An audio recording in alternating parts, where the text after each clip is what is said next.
momentos antes de que el mundo despertara ante un histórico levantamiento real, el Palacio de Buckingham estaba envuelto en un silencio inquietante.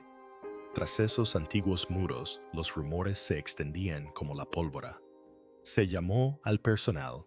Al amanecer se reposicionaron los guardias y los miembros de la realeza entraron a toda prisa, sin su séquito habitual. Y en el centro de todo estaba sentado el rey Charles Penn, con la mano en la mano, su rostro marcado por el peso de los siglos. Su último deseo había sido escrito. Antes de profundizar en lo que esto realmente significa para la familia real, asegúrate de suscribirte para no perderte ninguna actualización. El palacio estaba lleno de vida, algo que no se había visto en décadas. Los mensajeros corrían por los pasillos con sobres sellados. Los teléfonos sonaban sin parar y una tensión tácita se extendía entre el personal. Algo extraordinario se estaba desarrollando, y quienes estaban dentro sabían que presenciaban la historia en tiempo real. Los inusuales movimientos matutinos no pasaron desapercibidos. Al amanecer, los equipos de filmación se alineaban a las puertas del palacio y los periodistas susurraban a los micrófonos mientras los helicópteros sobrevolaban el lugar. Los rumores filtrados de los asesores insinuaban una declaración sin precedentes que sacudiría el corazón de la monarquía. Aunque no se había publicado ninguna información oficial, las pistas eran innegables. Se habían avistado varios helicópteros reales llegando a los terrenos del palacio, cada uno con importantes figuras en aterrizajes discretos y separados. Guillermo llegó primero con su comitiva, inusualmente silenciosa. Ana la siguió poco después, con expresión seria. Camilla, sin embargo, llegó sola, con el rostro parcialmente oculto y una postura tensa. Los observadores sabían que algo monumental se estaba gestando. Se dice que Carlos permaneció despierto toda la noche dentro. Sus allegados lo describieron paseándose por la habitación, deteniéndose solo para escribir con trazos largos y pausados. Su carta sellada con el escudo real era diferente a cualquier decreto de la historia real moderna. Había decidido dar a conocer su último deseo no a través de asesores ni discursos, sino de su propia mano. Los ayudantes que entraron en su estudio describieron la atmósfera de un acto final, como si las paredes mismas pudieran sentir la gravedad de lo que estaba a punto de suceder. Incluso el personal que había servido durante décadas percibió que no se trataba de un evento ceremonial, sino de algo más profundo, más pesado. Corrieron rumores de que el rey había tomado una decisión que alteraría no solo la institución, sino también el linaje mismo. Cada conversación susurrada transmitía urgencia, cada paso resonaba con más fuerza de lo habitual. La monarquía, con todos sus siglos de tradición, estaba al borde de un punto de inflexión. Pero antes de que la tinta de su declaración manuscrita se secara, comenzó una serie de enfrentamientos emocionales que redefinirían el futuro de la monarquía para siempre. Pocos sabían lo que realmente ocurrió en el estudio privado de Carlos a medianoche. El fuego ardía abajo mientras convocaba a una sola persona, Princesa Ana. Ambos hablaron durante horas sobre el legado, el arrepentimiento y la verdad que nadie se atrevía a confrontar. En esa habitación silenciosa, un padre, un hermano y un rey tomaron una decisión que pondría fin a su reinado y abriría un nuevo capítulo que ningún consejero real había planeado. Mucho después de que el palacio se hubiera calmado, el estudio privado del rey permaneció iluminado. Carlos había despedido a su personal, cerrado las puertas y había preguntado por Ana no como funcionario real, sino como la única persona que siempre le había hablado sin miedo. El silencio entre ellos era más denso que los muros que los rodeaban. Ana, perspicaz y directa, como siempre, lo miró a los ojos y le preguntó lo que nadie más se atrevía a formular. Estaba realmente preparado para soportar la tormenta que se avecinaba. Sus palabras no fueron un desafío, sino una reflexión aleccionadora sobre la realidad. Había visto el precio que el liderazgo le había cobrado, el cansancio en su postura, la vacilación en sus decisiones y los temores tácitos que persistían cada vez que se mencionaba el futuro de la corona. Fue en esta confrontación íntima donde afloraron décadas de emociones no expresadas. Carlos confesó lo que había ocultado al público durante meses. Su salud se había deteriorado no de una forma que exigiera una alarma inmediata, sino de maneras que hacían cada vez más difíciles de sobrellevar las incansables obligaciones de la realeza. Habló de noches de insomnio llenas de pensamientos sobre Diana, de la culpa que nunca se disipaba y de la creciente presión para modernizar una institución arraigada en la tradición. Estas no eran las palabras de un monarca emitiendo decretos. Eran las palabras de un hombre que enfrentaba sus propias limitaciones. Durante años, Carlos había intentado ser a la vez rey y conciencia para mantener las expectativas reales mientras reestructuraba la monarquía para adaptarla a un mundo cambiante. Pero en ese intercambio, a medianoche admitió lo que había evitado decir en voz alta. Ya no podía desempeñar ambos papeles. La carga se había vuelto demasiado pesada. En que nunca se dejaba llevar por el sentimentalismo, escuchó con serena intensidad. Cuando terminó, ella le dio su consejo con su característica franqueza. O lideraba con absoluta decisión, o le pasaba la antorcha a alguien que pudiera. Sus palabras lo impactaron con la claridad de la verdad. No había ira en esa sala, ni gritos, ni dramatismo, solo el sonido de la historia, dando un giro silencioso. Charles paseó, pensó, y finalmente se sentó, tomando una decisión en el silencio entre ellos. Le dijo a Anne que renunciaría no porque lo obligaran, sino porque quería controlar la narrativa de su partida. Se iría en sus propios términos con dignidad antes de que la institución se fracturara aún más. Al amanecer, su determinación era inquebrantable. El rey había decidido terminar su reinado no con la derrota, sino por voluntad deliberada. Y, así, con la determinación puesta, Carlos comenzó a orquestar una despedida cuidadosamente coreografiada, pero profundamente personal, que asombraría incluso a sus allegados. Cuando el reloj del palacio dio las 5, Carlos selló una carta que pronto sería leída ante el mundo entero. Según fuentes cercanas, hizo varias pausas abrumado por la emoción. Este no era un decreto real cualquiera. Era una confesión personal entretejida en la formalidad constitucional. Por primera vez en la historia moderna, un vasto problema, aún en disputa, la última voluntad del monarca, no estaría dictada por la política, sino por la cruda realidad de una vida de carga. En la silenciosa quietud de sus aposentos privados, Carlos sostenía el borrador final en sus manos. No fue mecanografiado por una secretaria ni filtrado a través de las capas de la burocracia real. Cada línea había sido escrita con su inconfundible caligrafía. El escudo real estaba grabado en relieve en la parte superior del pergamino, un silencioso recordatorio del peso de la corona que se disponía a abandonar.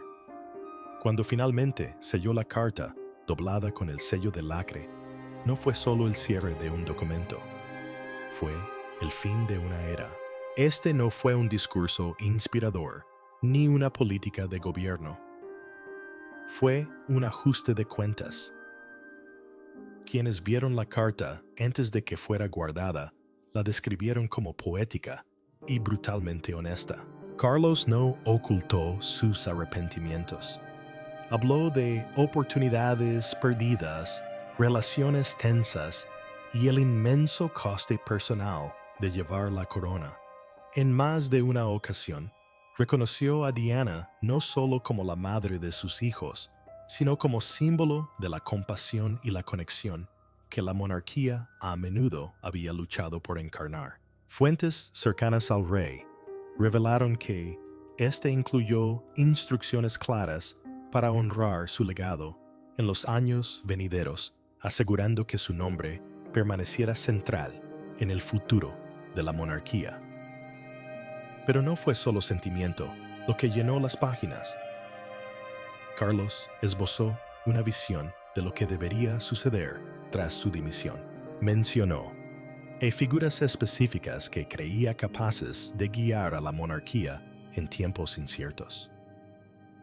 Se enfatizó el papel de la princesa Ana como fuerza estabilizadora. El liderazgo de Guillermo se presentó como el futuro inevitable, pero no exento de desafíos. Incluso se incluyó el nombre del príncipe Harry, insinuando un deseo de reconciliación que pudiera salvar los lazos fracturados y restaurar la confianza pública. La carta era a la vez profundamente personal y estratégicamente significativa. Una inusual fusión de vulnerabilidad y autoridad real. El lenguaje interior transmitía el tono sereno de un hombre que lo había visto todo y finalmente había decidido hablar sin filtros, sin manipulación palaciega, sin cálculos políticos, simplemente la verdad tal como él la veía, grabada en frases que resonarían a lo largo de la historia. Los miembros del palacio encargados de la carta admitieron posteriormente que les impactó. Muchos habían servido a Carlos durante décadas, pero nunca lo habían visto tan desprevenido, tan dispuesto a exponer el peso interior de su corona. Cuando la carta estuvo completa, Carlos la guardó en una carpeta de terciopelo y se la entregó al Lord Chambelán. Ese gesto solemne y definitivo marcó el momento en que la monarquía traspasó un umbral invisible. La carta ya estaba en manos de la institución lista para ser desvelada a la hora señalada. Sin embargo, su contenido era demasiado monumental como para permanecer oculto por mucho tiempo. Pero a medida que la tinta se secaba, la noticia de su existencia se extendió como un rayo, atrayendo a aliados y adversarios por igual para una última lucha de poder. Nadie quedó más sorprendida que la reina Camila. Fuentes revelan que solo recibió una breve nota antes de ser citada a los aposentos privados de Carlos. Cuando salió pálida y conmocionada, los asistentes del palacio supieron que algo trascendental había ocurrido. La mujer, que una vez pareció inquebrantable, tenía lágrimas en los ojos. El último deseo de Carlos no solo marcó el fin de un reinado, sino que amenazó con desmantelar el futuro que Camila había construido con tanto esmero. Durante años, Camila había ocupado una posición única dentro de la estructura real, sin haber nacido en la jerarquía ni estar completamente al margen de ellas. Había luchado silenciosa y persistentemente para asegurar su lugar junto a Carlos. Cada función ceremonial, cada compromiso público, cada momento simbólico había sido calculado para consolidar su identidad como reina consorte. Pero a medida que se revelaban los detalles de la carta de Carlos, ese edificio, cuidadosamente construido, comenzó a resquebrajarse. Descubrió que no conservaría todos sus poderes ceremoniales tras su partida. La carta establecía explícitamente que ciertas funciones tradicionalmente reservadas a la reina consorte volverían al control directo del nuevo monarca y de la princesa Ana, lo que reduciría eficazmente la influencia futura de Camila. Sus allegados describieron el momento en que leyó el contenido como una tormenta silenciosa. La nota que la citaba a la habitación de Carlos había sido breve, carente de emoción casi formal. Pero la conversación que siguió fue todo menos contenida. Informes de miembros del palacio hablan de su enfrentamiento más intenso en años. Camila exigió respuestas, acusando a Carlos de marginarla justo cuando creía que su reinado compartido finalmente se había estabilizado. Carlos, sin embargo, se mantuvo firme. Esta decisión, insistió, no se trataba de ella, sino de la supervivencia de la monarquía tras su partida. Le recordó que su último deseo era lo que creía que la corona necesitaba, no lo que su matrimonio había construido. Camilla sintió un innegable dolor por la traición. Había soportado años de escrutinio público, críticas implacables y sacrificio personal para estar a su lado como reina. Ahora, ante la inminente llegada del futuro reinado de Guillermo, vio cómo su influencia se reducía ante sus ojos. Sus temores no eran infundados. Una vez que Guillermo asumiera el poder, la dinámica del poder cambiaría drásticamente. Su papel se volvería, en el mejor de los casos, ceremonial y en el peor, periférico. La perspectiva de ser relegada discretamente a un segundo plano en favor de una figura real, más joven y popular, era una realidad que había intentado ignorar durante mucho tiempo. Fue Ana quien finalmente intervino para evitar que la confrontación se agravara. Conocida por su franqueza, se interpuso entre ellos, instando a la calma. Aunque Ana nunca había sido la aliada más cercana de Camila, comprendía la volatilidad del momento. Una ruptura pública entre Carlos y Camila, tan cerca de la publicación de su carta, podría haber sumido a la monarquía en el caos incluso antes de que comenzara la transición. Su intervención disipó la tensión inmediata, pero el daño emocional persistió. Tras el incidente, comenzaron a circular rumores en los círculos más íntimos del palacio. Los aliados leales de Camilla, en particular, los de ciertos grupos asesores, comenzaron a hablar de una contranarrativa. Creían que si la carta socavaba su posición, la opinión pública y la comunicación estratégica podrían utilizarse para reconfigurar la historia a su favor. Algunos la instaron a dar un paso atrás y adoptar una actitud digna. Otros sugirieron un enfoque más asertivo, reforzando sutilmente su indispensabilidad para la institución, incluso tras la partida de Carlos.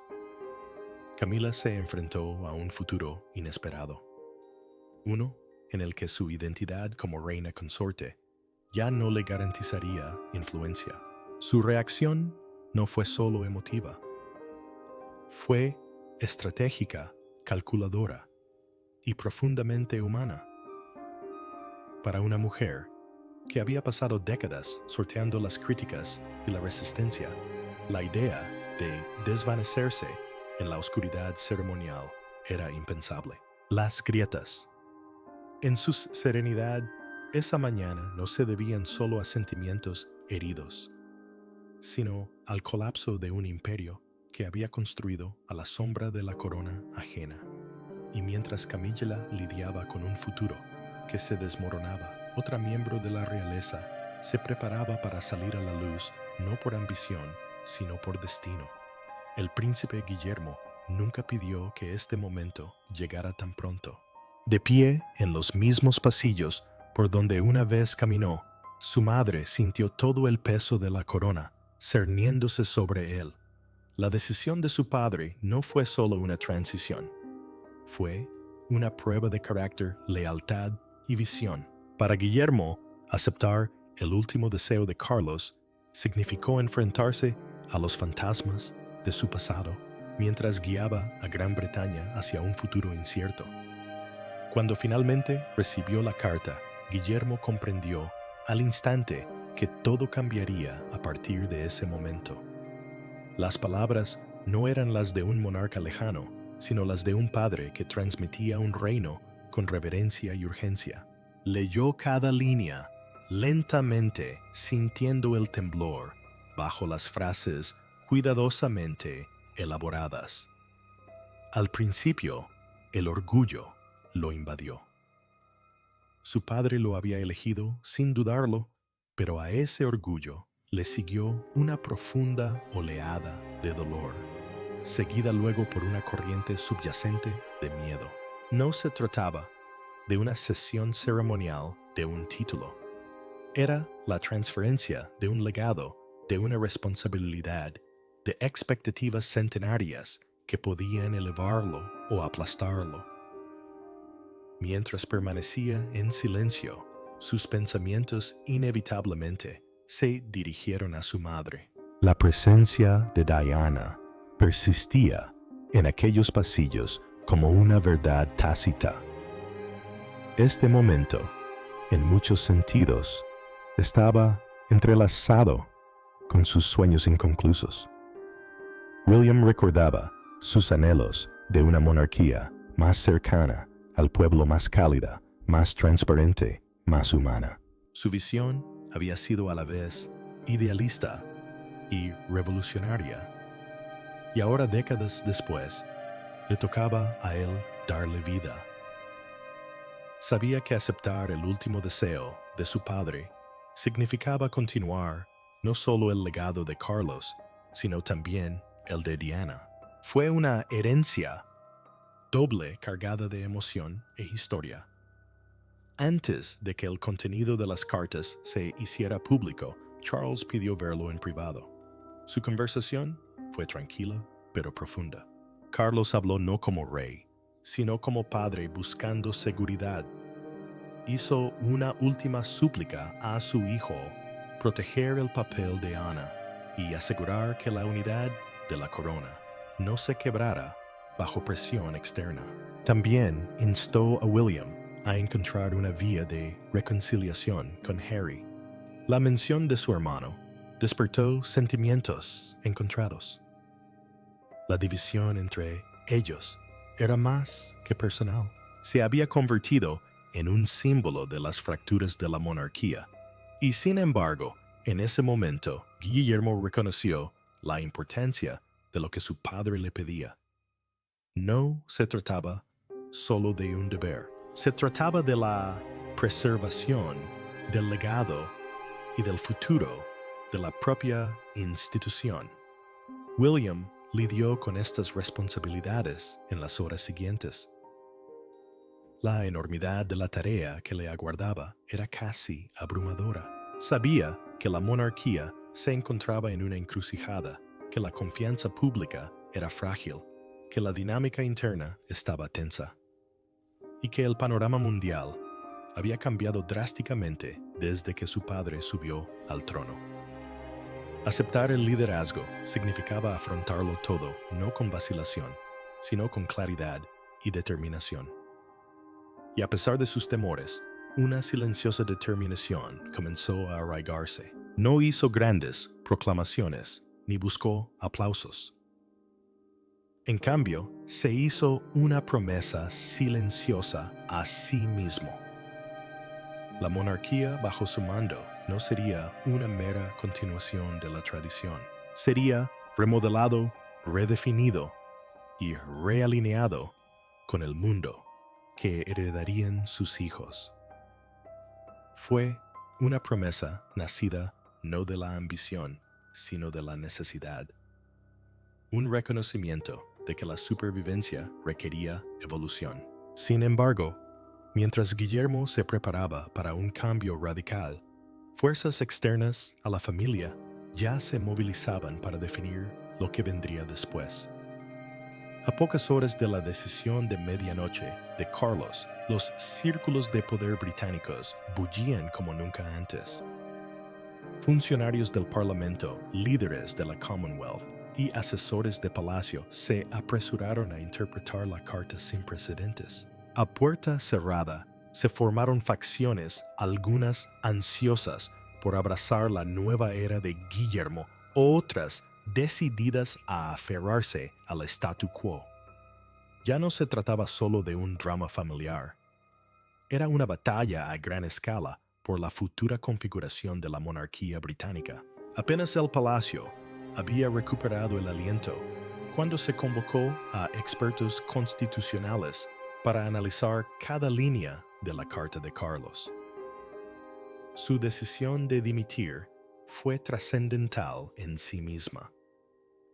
Pero la estructura de su cláusula de última voluntad desbarató los precedentes establecidos. Algunos asesores argumentaron que su abdicación difuminaba los límites entre la tradición real y el gobierno moderno. Gran Bretaña carecía de un modelo contemporáneo para este tipo de transición.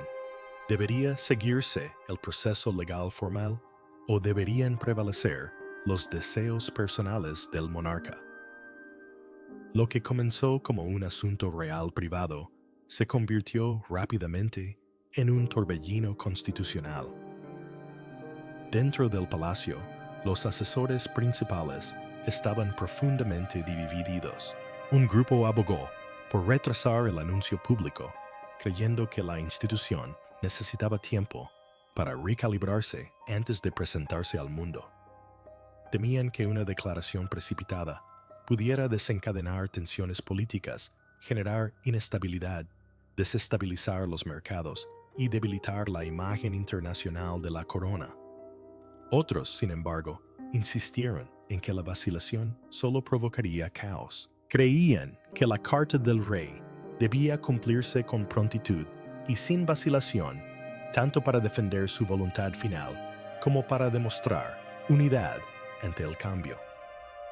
Mientras tanto, comenzaron a surgir rumores silenciosos más allá de las fronteras británicas.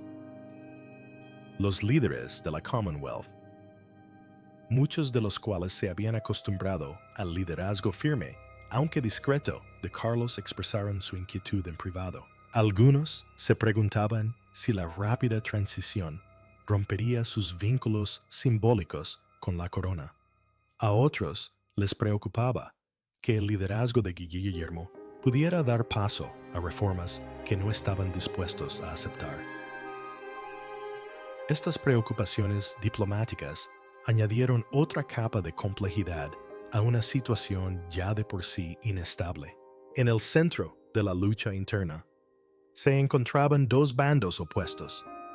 Por un lado, se encontraban los cortesanos, consejeros y aliados de la facción pro-Camígila, que se habían beneficiado de su creciente influencia durante la última década. Impulsaban lo que denominaban un modelo de tutela compartida, una estructura de transición que permitiría a Camila conservar ciertos poderes ceremoniales y de representación junto a Guillermo. Por otro lado, los aliados de Ana y Guillermo trabajaron con discreta precisión. Se movieron entre bastidores para garantizar que la Carta de Carlos se cumpliera exactamente como él pretendía, sin diluciones ni reinterpretaciones. Su estrategia fue sutil pero firme, aprovechando la lealtad personal, la influencia institucional y la claridad legal para consolidar el camino a seguir. A medida que los debates se intensificaban, una sección de la carta se convirtió en el factor decisivo, la cláusula de deseo final. A diferencia de las declaraciones reales anteriores, esta cláusula se había redactado en consulta con las autoridades legales y tenía fuerza de instrucción vinculante. Dejaba poco margen para la reinterpretación o las demoras. Los asesores se vieron obligados a afrontar una realidad alarmante. El rey no solo había expresado sus deseos, sino que había encerrado legalmente a 2 de ellos. Esta firmeza legal conmocionó a la jerarquía palaciega. Incluso quienes se oponían al momento del anuncio o favorecían mecanismos de poder alternativos se vieron acorralados.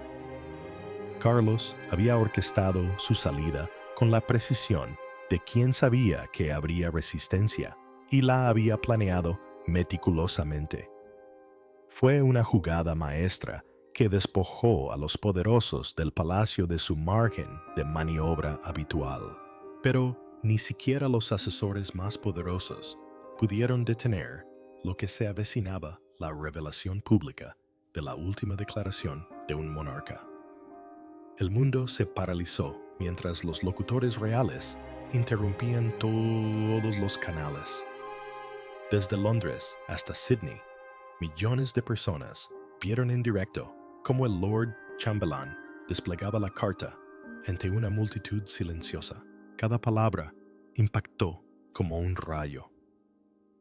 El último deseo de Charles no fue solo una renuncia, sino una confesión, una orden y un legado, todo en uno. Al terminar el discurso, incluso los críticos más acérrimos se llenaron de lágrimas. Gran Bretaña se adentraba en territorio desconocido. Comenzó con una declaración simple pero electrizante. El rey Carlos III dimitía. La voz del Lord Chamberlain, con su solemnidad y peso, resonaba en hogares, oficinas y plazas públicas de todo el mundo. Para muchos era inimaginable que un monarca renunciara voluntariamente al trono en la era moderna. No tenía precedentes. La decisión no solo marcó el fin de un reinado, sino el inicio de un cambio radical en la narrativa real. Cada frase de la carta revelaba una nueva faceta de la mente del rey, sus arrepentimientos y su visión inquebrantable de lo que vendría después. El momento más dramático llegó cuando Carlos nombró a Guillermo como su sucesor inmediato, saltándose cualquier procedimiento constitucional prolongado. No habría largas demoras ni un interregno incierto. Su intención era clara: entregar la corona mientras se mantuviera el impulso, asegurando la estabilidad mediante acciones decisivas. Fue una maniobra audaz que dejó momentáneamente atónitos tanto a los asesores del Parlamento como del Palacio. La declaración no estaba envuelta en ambigüedad. Fue tajante, precisa y categórica. Guillermo asumiría el cargo de rey antes de lo esperado, y la monarquía no se dejaría vagar en el limbo. Pero la carta de Carlos no se limitaba a asuntos de poder. Era profundamente personal, a veces casi cruda. Hizo un emotivo llamado a la reconciliación con Harry. Reconoció el dolor y la distancia que habían fracturado su vínculo. Sus palabras no culparon a nadie, sino que buscaron comprensión, una invitación pública a una sanación que nadie había anticipado. Este gesto resonó mucho más allá de los muros del palacio, conmoviendo a un público que había presenciado durante años las divisiones de la familia real.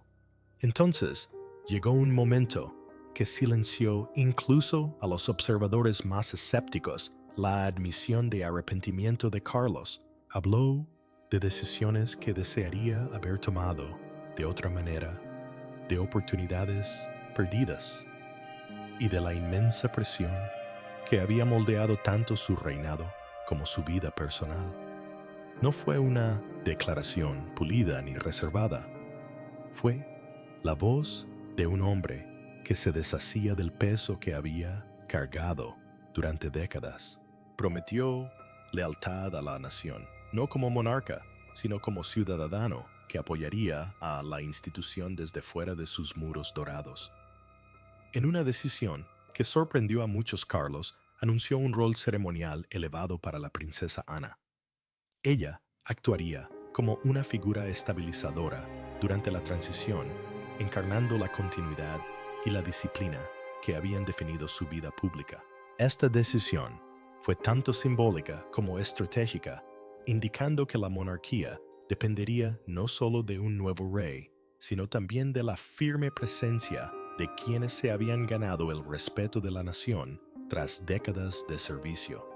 La reacción pública fue inmediata e intensa. La conmoción recorrió el país, seguida de oleadas de duelo, aplausos e incredulidad. Multitudes se congregaron frente al palacio de Buckingham, algunos llorando abiertamente, otros permaneciendo en silencio atónito.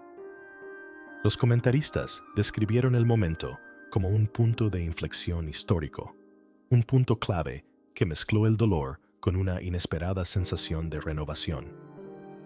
Era evidente que Gran Bretaña no solo había presenciado el fin de un reinado, sino el nacimiento de un nuevo capítulo. Pero mientras la nación asimilaba la noticia, una última escena tras las puertas del palacio cambiaría el tono del último capítulo de la historia. Lejos de las cámaras en la capilla privada del castillo de Windsor, se desarrollaba una reunión silenciosa. Sin títulos ni fanfarrias, solo un padre, sus hijos y algunos confidentes de confianza. Fue aquí donde Carlos pronunció sus últimas palabras, no como rey, sino como un hombre que había llevado la corona a través de las tormentas. Lo que sucedió esa noche permanece en parte oculto, pero los rumores sugieren que fue el momento más emotivo de todos. El ambiente era diferente al de cualquier evento de Estado. No estuvo lleno de discursos redactados por asesores ni de gestos ceremoniales ensayados con antelación. En cambio, fue un evento crudo, personal y profundo, con décadas de emociones no expresadas. Los presentes sabían que estaban presenciando algo que jamás quedaría registrado en los libros de historia, pero que repercutiría en la familia real durante generaciones. Carlos había reunido a su familia más cercana, no para dar órdenes, sino para hablar de corazón a corazón, antes de asumir un papel completamente diferente. Guillermo fue el primero en escuchar hablar a su padre. Por un breve instante, Carlos se deshizo del peso de la corona y habló con la sencillez de un padre que transmite no solo responsabilidad, sino también esperanza. Reconoció las complejidades de su relación, las expectativas, los desacuerdos, las presiones silenciosas que habían moldeado su dinámica. Luego se dirigió a Anne, la hermana, que había sido su confidente durante décadas de turbulencia. Expresó su más profunda gratitud por su lealtad, su franqueza y su inquebrantable fortaleza. Quizás, por primera vez, la compostura de Ana se quebró. Los presentes cuentan que se le llenaron los ojos de lágrimas mientras Carlos hablaba del vínculo que lo había fortalecido en algunos de los momentos más turbulentos de su vida. La reacción de Camila fue marcadamente diferente. Se mantuvo estoica, con expresión cautelosa, pero inequívocamente dolida. Los acontecimientos de los últimos días ya habían sacudido su posición y puesto a prueba su resiliencia. En esta reunión íntima, no interrumpió ni buscó atención. Escuchó en silencio, asimilando las implicaciones de las palabras de Charles, consciente de que el mundo que había construido en torno a su reinado ya se tambaleaba bajo sus pies. La distancia que los separaba en ese momento no era física, sino simbólica, y reflejaba las realidades tácitas que ambos enfrentaban. Entonces, llegó la parte más ambigua de la noche: Harry. Su presencia nunca ha sido confirmada por completo. Algunas fuentes insisten en que llamó en privado. Su voz rompió el silencio de la capilla desde el otro lado del océano. Otros afirman que apareció silenciosamente sin hacer ruido. Su asistencia se ocultó deliberadamente de la mirada del público. Lo que está claro es que Charles le dedicó palabras de disculpa, de añoranza y de esperanza de que las divisiones del pasado pudieran algún día superarse. No fue una gran reconciliación, sino un gesto pequeño y sincero. Un padre que se acerca a un hijo que se había sentido distante durante mucho tiempo. A medida que transcurría la noche, se hizo evidente que se trataba menos de una despedida formal que de un traspaso espiritual de la antorcha. Carlos habló del legado de la verdad y de la responsabilidad permanente que conllevaba la corona. Guillermo respondió no con promesas elaboradas, sino con un simple juramento de honrar la verdad, una frase de enorme peso. Señaló su compromiso no solo con el legado de su padre, sino con la creación de una monarquía que pudiera resistir el escrutinio del mundo moderno, a la vez que conservaba su esencia emocional. Cuando la familia finalmente salió de aquella reunión privada, nada había cambiado exteriormente, pero todo sí.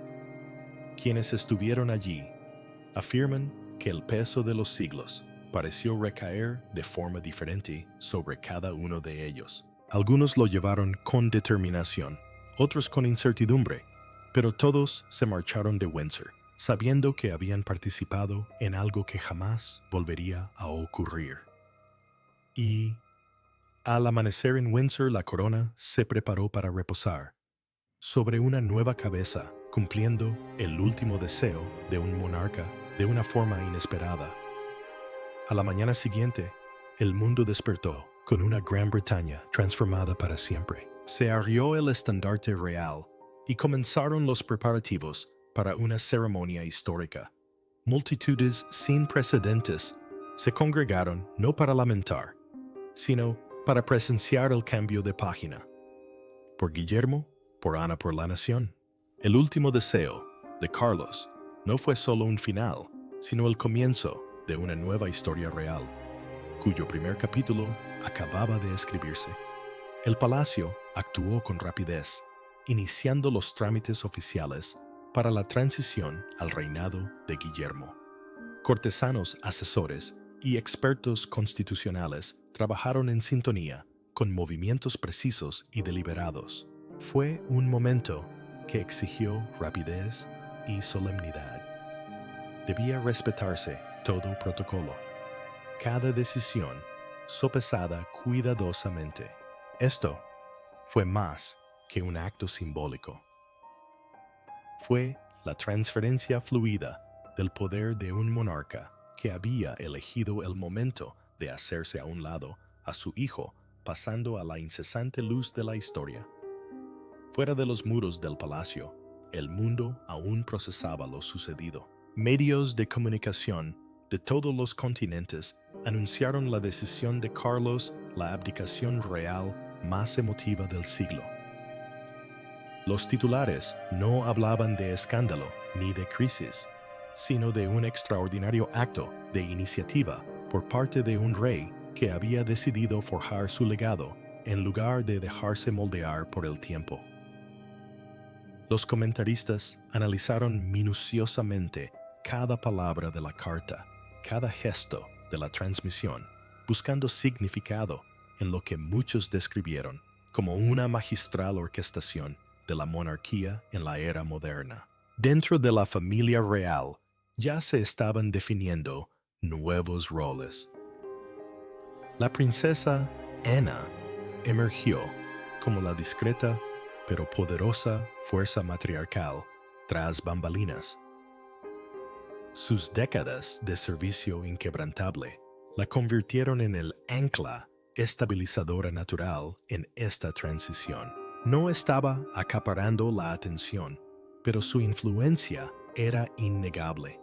Se convirtió en la consejera de mayor confianza de Guillermo, asegurándose de que el cambio de rumbo de la corona se basara no solo en la tradición, sino también en manos firmes y experimentadas.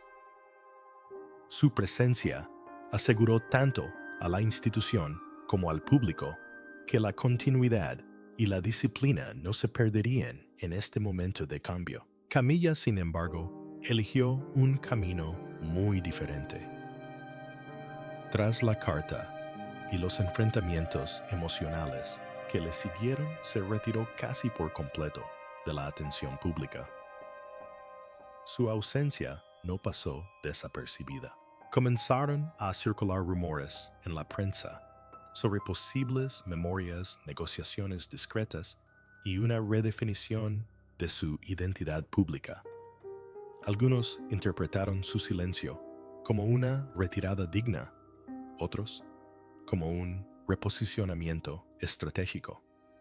En cualquier caso, marcó un cambio decisivo respecto a su anterior prominencia, indicando que el nuevo orden real se vería y se sentiría diferente del que había compartido con Carlos. Entonces, llegaron las primeras palabras de Guillermo a la nación. En una declaración breve pero profundamente emotiva, reconoció la decisión de su padre con gratitud y reverencia. Habló no como un príncipe que hereda un trono, sino como un hijo que honra el legado de su padre. Su tono fue mesurado, pero sincero. Expresó su compromiso de defender los valores de la monarquía, adaptándola a la nueva era. Fue el tipo de discurso que denotaba humildad y determinación. Un equilibrio entre la reverencia por la historia y la disposición al cambio. La opinión pública empezó a cambiar. La conmoción inicial dio paso a un optimismo cauteloso. La gente reconoció que había ocurrido algo sin precedentes. Una transferencia voluntaria del poder impulsada no por el escándalo ni el fracaso, sino por la previsión y la claridad emocional. Existía la sensación de que no se trataba simplemente del fin del reinado de Carlos, sino del nacimiento de una monarquía dispuesta a evolucionar. La multitud expresó su esperanza, curiosidad y anticipación por lo que el liderazgo de Guillermo podría traer. La nación, antes aprensiva ante el cambio generacional, comenzó a recuperar la confianza. El reinado del rey Carlos Somé Contos puede estar llegando a su fin, pero su último deseo ha marcado el camino para una monarquía más frágil, unida e impredecible que nunca.